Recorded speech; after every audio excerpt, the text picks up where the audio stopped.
Okay, so today we're talking about the 2 assignments that are due this week, which is April 12th through the 18th. And those 2 assignments are the Online Study Strategies discussion and the Annotation Worksheet assignment. Both those are in Canvas under the argumentative essay. The Online Study Strategies is a discussion you will go on, and it's called a quiz, but mostly it's reading to find out what kind of online student you are and what strategies work for you and which do you need to work on. And you can reply and support each other in that discussion page, which is due by the end of tomorrow. Then moving on to the Annotation Worksheet, that delves more into our larger assignment, which is writing our argumentative essay. This Annotation Worksheet will give you a pretty good idea of, do you have enough information? Is your information on the side you are supporting? Do you have rebuttal information? And do you have enough information that will give your reader a sense that you know what you're talking about? So let's take a look at what that worksheet looks like. That worksheet has spaces for each of your pieces of evidence, each of the sources that you have gathered.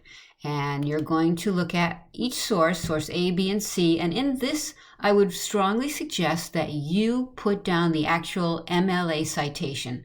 Once it's there, you only have to cut it, paste it into your works cited page. So the more you do up front, the less work there is on the back end of writing the paper. So source A, B, C, D, E, you have to have 5 to 7 sources. So I believe the page goes quite a bit. But as long as you have all your 5 to 7 sources, you're good. So put your MLA citation.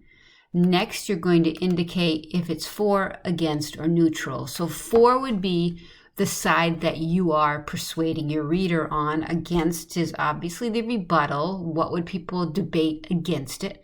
And the reason there's a neutral is you may have to have some source that gives your reader some information about the topic. For example, if you are doing legalizing marijuana, you need to tell your reader that there are some states that have legalized it and to what extent and what does marijuana do and what it doesn't do. So you might, if you are looking at a technology topic, you don't necessarily have to define technology, but you have to tell the reader what type of technology and maybe what the history.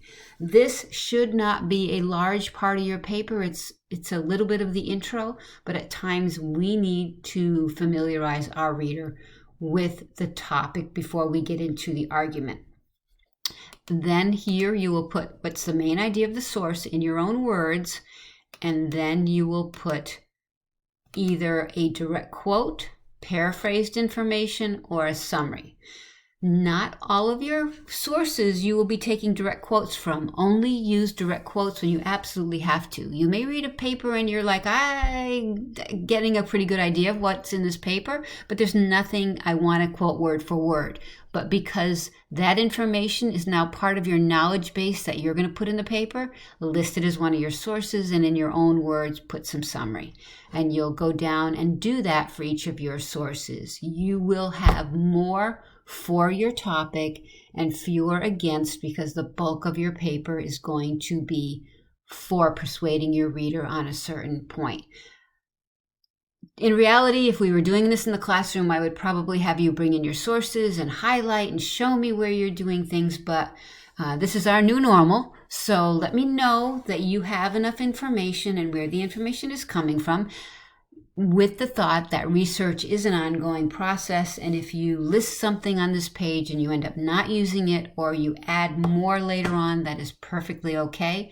At this point, we want to be able to start talking about putting the paper together, and we need to know that you have enough information. So list your sources. Are they for, against, or neutral? And what are you going to take out of those sources?